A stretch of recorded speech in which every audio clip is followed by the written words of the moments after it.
नमस्कार विद्यार्थियों। राजकीय कन्या महाविद्यालय सवाई माधोपुर के यूट्यूब चैनल पर आप सभी का बीए भाग द्वितीय वर्ष हिंदी साहित्य के प्रथम प्रश्न पत्र की कक्षा में पुनः बहुत स्वागत है।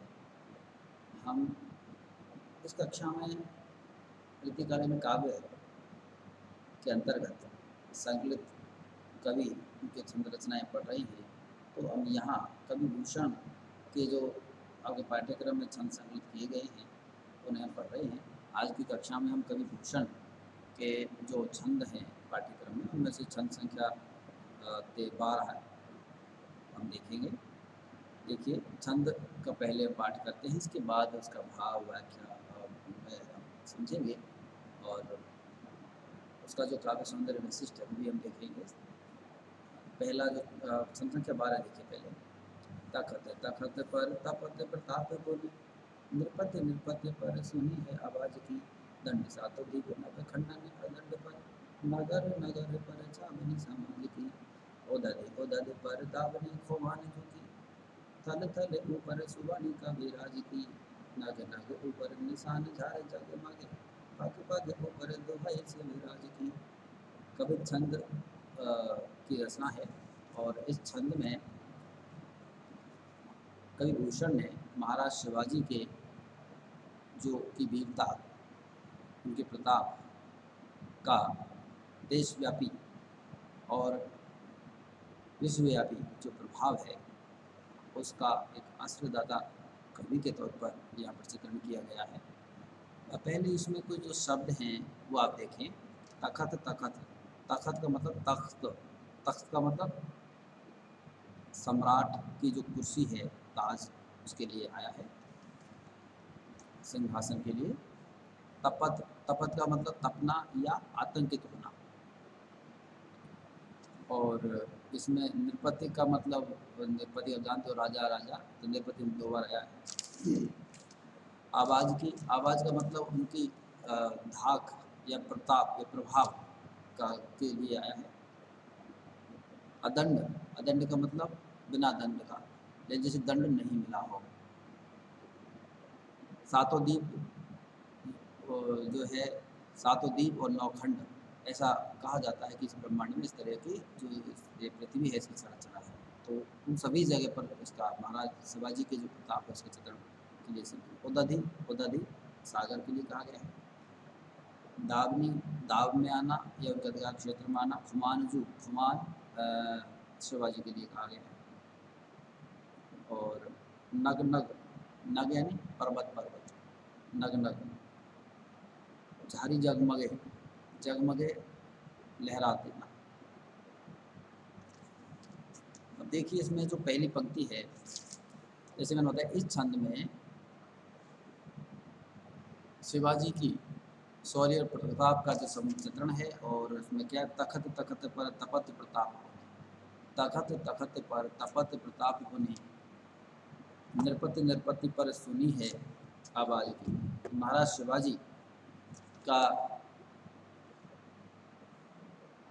जो प्रताप था, उनकी जो महिमा थी, उनके जो शौर्य का जो प्रभाव था, वह तखत तखत पर, यानी जो राज सिंहासन था तत्कालीन मुगल जो राज सिंहासन था, उस पर उनका जो है आतंक छाया हुआ था। यानी ये ऐतिहासिक घटना है और कि महाराज शिवाजी से आतंकित होकर के जो मुगल शासक थे वो भी एक तरह से डर गए थे।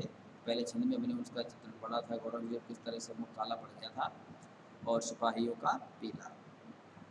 तो उसी का ये जिसमें चित्रण किया गया है। आगे की जो पंक्ति है उसमें आप देखिए,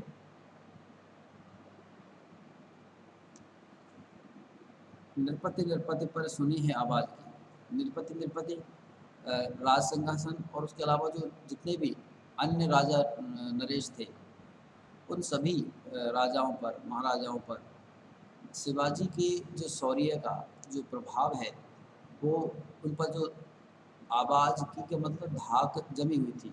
यानी उनका जो शौर्य के प्रताप का जो प्रभाव है सभी राजाओं पर भी था।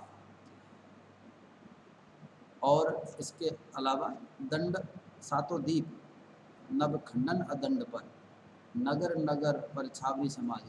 शिवाजी ने ऐसा कोई सातों द्वीप और नौ खंडों में ऐसा कोई राजा महाराजा नहीं बचा कि किसी जिसे शिवाजी ने दंडित नहीं किया हो।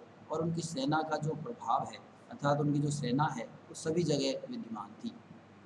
अगली पंक्ति देखिए, उदधि उदधि पर दावनी खुमानी झुकी, थल थल ऊपर सुबानी कभी राज की। और जो समुद्र का जो भाग था, पृथ्वी के अलावा समुद्रों पर, समुद्र उदधि उदधि पर, अर्थात सभी जो सीमांत में जो भी समुद्र पड़ते थे, उन सभी समुद्रों पर शिवाजी का अधिकार था। और प्रत्येक भूभाग के ऊपर उनके सौंदर्य का जो गान है, शिवाजी की जो महिमा है, उनका जो प्रताप है, जो शौर्य का गान है, वो सभी कवि समाज के द्वारा किया जाता रहा। अंतिम पंक्ति छंद की, नग नग ऊपर निशान झारी जगमग, पग पग ऊपर दुहाई से विराज की। नग नग, नग नग यानी पर्वत, पर्वत पर, यानी सभी पर्वतों पर, प्रत्येक पर्वत पर शिवाजी के शौर्य का की पताका, झंडे झलकते हुए फहरा रहे थे। यानी शिवाजी के सौंदर्य की पताका सभी जगह, सभी पर्वतों पर फहरा रहे थे। और उनका जो शिवाजी की कदम कदम पर शिवाजी की दुहाई फिर रही थी, अर्थात कि प्रत्येक राज्य में, नगर में, भूभाग में शिवाजी के जो शौर्य का जो प्रसार है, वो हो रहा था। शिवाजी के का जो प्रताप है, उनका जो शौर्य है, उसका प्रभाव सभी जगह पर विद्यमान था। तो इस छंद में शिवाजी के शौर्य प्रताप का चित्रण यहाँ पर किया गया है। इस छंद में हम देखते कवि छंद की रचना है और अपने आशादाता की प्रशंसा की गई है, उनके प्रताप का चित्रण किया गया है। वीर जो रस है उसकी ये रचना है और औज भाव की इसमें भी प्रधानता है। अलंकारों की दृष्टि से हम देखें तो उसमें जो बार बार अपने आश्रयदाता के लिए उन्होंने एक पुनरुक्ति पूर्ण शब्दों का प्रयोग किया है, लेकिन पूरे भाव विभोर होकर के उसका चित्रण किया है। तो वीपसा अलंकार मुख्य रूप से आप देख सकते हैं, जैसे नग नग, उदधि उदधि, नृपति नृपति, ये जो शब्द आए हैं वो भी देख सकते हैं। इसके अलावा अनुप्रास अनुप्रयोग, अतिशयोक्ति, काव्यलिंग अलंकार जो है वो भी इस छंद में देखे जा सकते हैं। अगला छंद देखिए, आपस ही की फूट ही ते सारे हिंदुवान टूट टूट दर कुल रावण अनिति अधिकार थे, बैठे को पताल बलि बज दर ईर्षा टूट हरि नच विमान चतुर टूट शिशुपाल वासुदेव जो सुबैर कर, टूट है महेश दत्त अधम विचारते, राम कर छुवन ते टूट जो महेश चाप, राम कर छुवन से टूटो जो महेश चाप, टूटी पातशाही से विराज संग। इसमें महाराज शिवाजी के प्रताप और शौर्य का ही चित्रण किया गया है और विविध उदाहरणों से उसे समझाया गया है कि महाराज शिवाजी ने अनीति का, अत्याचार का विरोध किया, हिंदू धर्म और संस्कृति की रक्षा का प्रण लिया और उसके लिए वो जो अत्याचारी अन्यायी शासक और सत्ता उनसे लड़ते रहे। और एक बात प्रारंभ में कही गई है कि फूट डालने की जो नीति या आपसी गृह कलह संघर्ष, आपसी फूट के वजह से हिंदू राजा महाराजा आपस में लड़े और विदेशी आक्रांता आकर के उन्होंने अधिकार कर लिया और इसी से सदा हिंदू धर्म और संस्कृति हारती रही।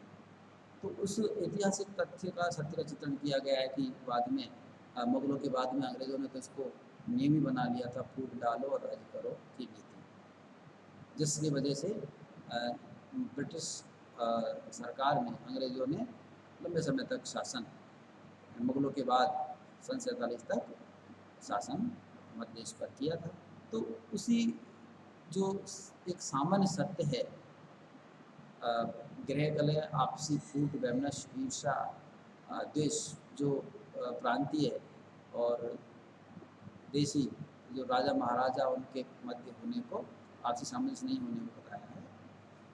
तो इसमें पहली पंक्ति देखिए कि आपस ही की फूट ही थे सारे हिंदुवान टूटे, टूटे को रावण अनिति अति करके। आपस की फूट में होने से भारत के सारे हिंदू राजा महाराजा मुगलों द्वारा दबाए जाते रहे और उनके नष्ट किए गए, यानी आपस ही के फूटे थे सारे हिंदू राजा सब टूटे, अर्थात हार गए। टूटे कुल रावण अनिति कर करके, और कैसे, जैसे कि रावण का जो कुल है वो सर्वमूल नष्ट हो गया क्योंकि उसने अनिति की थी और अनिति के मार्ग पर चला, इस वजह से कुल नष्ट हो गया। वैसे ही आपसी ईर्षा द्वेष की वजह से हम हिंदू धर्म के जो संरक्षक राजा महाराजा माने जाते थे वो सब भी हार गए, पराजित हो गए।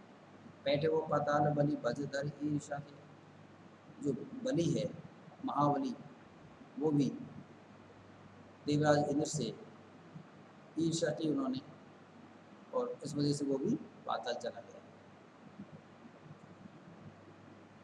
तो जो हिरणाक्ष अभिमान चित धरित है, हिरणाकश्यप और प्रहलाद की कथा आप सभी को पढ़ने कथा सभी को याद है ही, तो उसी का उदाहरण यहाँ दिया गया है कि हिरणाकश्यप जो है वो भी अभिमान उनको आ गया था कि मुझे कोई नहीं मार सकता, और इस वजह से वो भी अन्याय अत्याचार पर उतर आया। तो इसलिए उनका भी अभिमान जो है हिरण्यकश्यप, अभिमान की वजह से हिरण्यकश्यप का भी क्या हो गया, नाश हो गया। उनका भी टूटो शिशुपाल वासुदेव जो सुबैर, और जो शिशुपाल वध की कथा सबको पता ही है, तो शिशुपाल ने भी कृष्ण से वैर किया और इस वजह से शिशुपाल का भी वध कृष्ण को करना पड़ा। तो ये क्यों, क्योंकि वो उन्होंने असत्य के मार्ग के विरुद्ध असत्य के मार्ग को अपनाया और सत्य से वैर पाता। टूटा है महिष दैत्य अधम विचरते, महिष दैत्य, महिषासुर नामक जो दैत्य राक्षस था उसने भी पाप का मार्ग अपनाया और उसका भी वध अंत में हो ही गया। इसलिए ये कहा गया है कि जो भी ईर्ष्या द्वेष अभिमान गलत आचरण और वैर भाव जो रखता है उसका एक दिन अंत होता है, नाश होता है, वह पराजित हो जाता है। तो हिंदू धर्म के जो राजा महाराजा शासक थे आपसी वैर ईर्ष्या द्वेष अनिति अनैतिक आचरण की वजह से पराजित हो गए और हिंदू धर्म संस्कृति पर विदेशी आक्रांताओं और धर्म संस्कृति ने धीरे धीरे अधिकार कर लिया।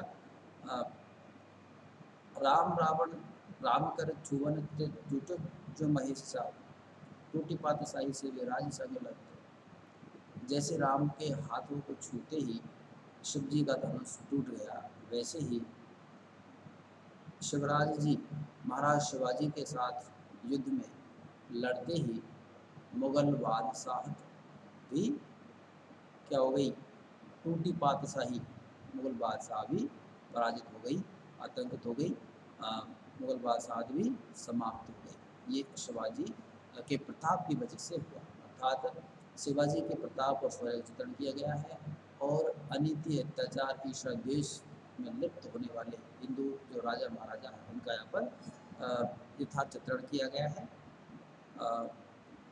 इस कवि छंद की रचना है और ओजस विभाग महाराज शिवाजी अपने आशीर्दाता की प्रशंसा यहाँ पर की गई है।